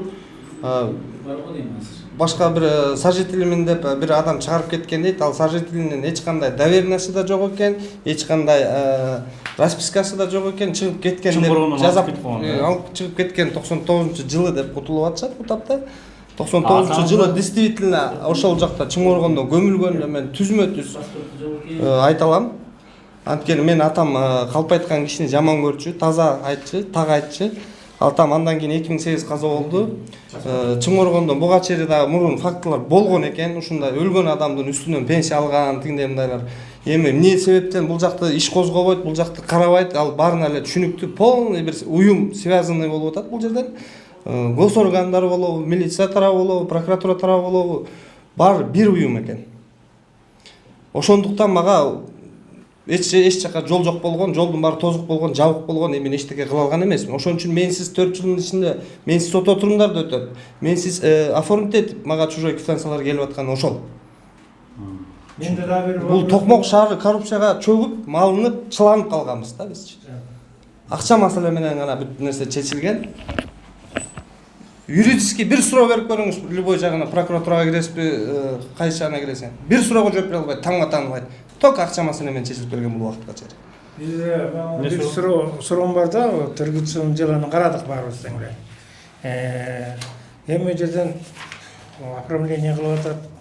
О жерде мына лист айтып өтүп берейин. Мага интересно, где паспорт? Самсебеков паспорттун копиясы буякта жокко? Жок, өлүп калса. Жок, өлүп калган менен какой-то должен быть решение. Кана паспортный данный жок да. 26 жылдан бери пенсиясы алынып атат, азыркы убакытка чейин алынып атат. Ким алып атат? А может так иш түрү? Паспортный данный нет. Чечим чыгара алат да, 99 өлдү депчи. Где прописан паспортный данный да, любой кишиники паспортный данный болуш керек да. Эч кандай эч нерсе өлгөн тууралуу катталган эмес. Эч нерсе катталган. Кантип анан асмертип болуп атат? Суроо көп, жооп жок. Суроого жок. Урматтуу көрүүчүлөр, ушу менен бул Токмоктогу батир чыры экинчи бөлүгүбүз болду. Биринчисине маек курдук эле, экинчисине жеринде илик деп атабыз. Экинчи бөлүгү болду. Мындан кийинки бөлүктөрүнө биз ошо сот тараптан кандай болгон, ошол эгер суд мет экспертиза болсо, өлгөн адам кандай болуп такташкан, сөөгүн каяктан табышкан, ушуларды аныктаганга аракет кылабыз. Анан дагы бир суроо, бул соцфондко кайрылабыз. Адам бияка мына Нурлан мырзанын айтымында али күнчө ошол кишинин атынан, маркумдун атынан пенсия алынып келет, ошонун баары тактаганга аракет кылабыз. Бул жакта соцфонддорду жокко чыгарып коюшкан, андай киши. Биякта эмес, сиз республиканский соцфонд шаарында бардык жерде андай киши пенсия да алган эмес, катталган эмес, жашаган эмес деп чыгарып берип атышкан буга чейин. Биз Бишкектен, Медеровадан соцфонддон чыгарып атабыз. 94 өлсө да. До сих пор пенсиясы алынып атыптыр. Урматтуу көрүүчүлөр, ошо менен экинчи бөлүктү жыйынтыктайбыз. Үчүнчү бөлүгүндө ошол пенсия маселеси, өлгөндүү тууралуу далилдерди, соттун чечимдерин аныктаганга болгон күчүбүздү жумшайбыз. Кызыктын баары бизде болот ар дайым. Акмыл туруңуздар. Кийинки берүүдө көрүшкүнчө саламат болуңуздар.